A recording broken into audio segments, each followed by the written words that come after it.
Ever feel like your relationship is a roller coaster? One day adored, the next ignored or criticized?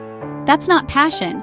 It's the narcissistic abuse cycle, a calculated pattern to keep you confused and controlled.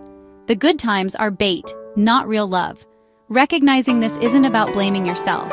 It's about seeing the manipulation for what it is. It's not your fault. It's not love. It's their inability to give healthy, consistent care. Today, I'll share 7 steps to break free and reclaim your peace. Ready to take your power back? Let's begin. Step 1. Go no contact.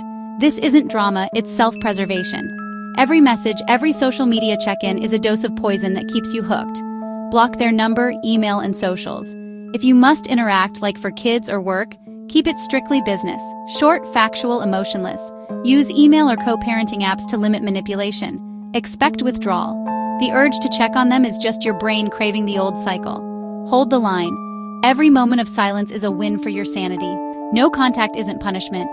It's the foundation of your healing. You're creating space to finally hear your own thoughts.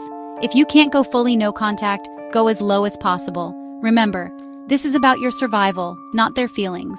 The boundary you set now is what will save you. You're taking back control of your emotional state. This is your first, non-negotiable step to freedom. To break free, you need to see the pattern: idealize, devalue, discard, repeat. First, they love bomb you, mirroring your dreams, making you feel special. Then the devaluation starts. Compliments turn to criticism, affection to coldness. You walk on eggshells, desperate to get back to the good phase. The discard comes, sudden, cold, and painful, leaving you in shock. But it's rarely permanent. They return, apologizing or pretending nothing happened, trying to suck you back in. This is the hoover phase, just another loop in the cycle. Recognizing this pattern is your armor.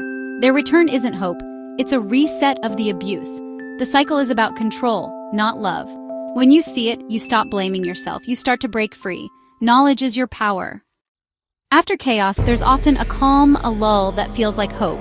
Suddenly they're kind, apologetic, maybe even promising to change. But this calm isn't healing, it's bait. It's a strategic pause to keep you invested to reset the cycle. The moment you relax, the abuse returns, often worse.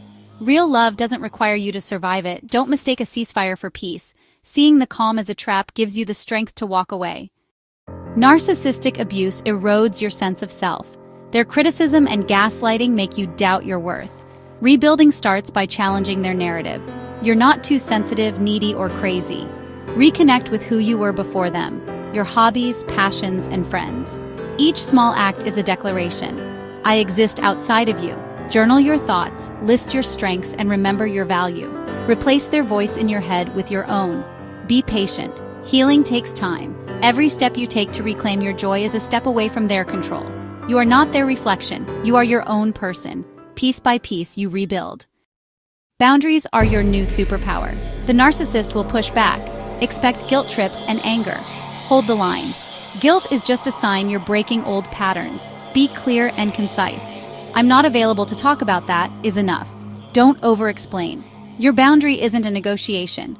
This applies to everyone, not just the narcissist.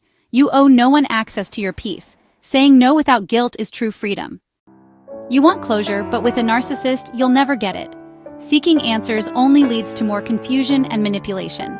They won't validate your pain or take responsibility. Their apologies are traps to regain control.